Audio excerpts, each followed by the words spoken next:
Na huyu mzee alipoonja chumvi imejaa, hakutema chini. Akameza. Akarudia ya pili. Sasa wazee wengine wakaona vile mzee anakula chumvi, akasema, "Wewe jua boma ya mtu."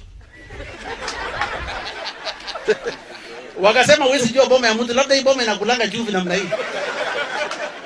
Na si hiyo boma inakulanga chumvi.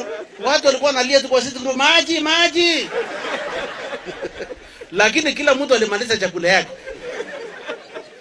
Baadaye saa ile wageni wanaenda, mzee akakimbia jikoni akamwambia mke wake, "Hii ni mambo gani umetufanyia?" Mama akasema, "Nimefanya nini?" Mzee akamwambia, "Hebu onje chakula yako." Mama kuonje chakula chumvi, mama akashika tu kichwa.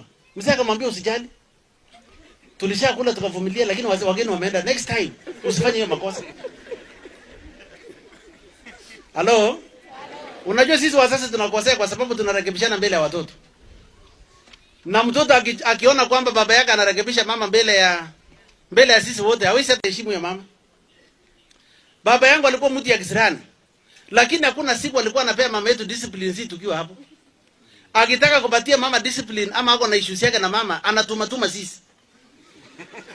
Anaita anasema, "Ila rikuja hapa, enda uone kama ng'ombe imekunywa maji kwa mtoni." So mimi naondoka naenda. Anaita ndugu yangu mwingine anasema, "Enda ambie huyo mzee mimi nataka kuona yeye." So siku moja alipotuma mimi nikakutana na mtu mwenye alikuwa ameniambia niende nimpate kwa gate. Nikapeana report na mimi nikarudi kwa compound. Nikapata mama yangu machozi imejaa kwa macho. Nikauliza, "Mama, nani amekuchapa?"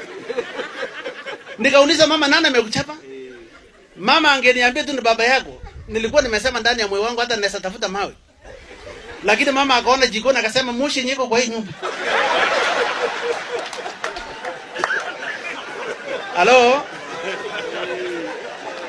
Na saa hiyo sisi tukabadilisha mpango, tukaanza kutengeneza jikoni. Tukaongeza jikoni madirisha ndio moshi isimaliza mama.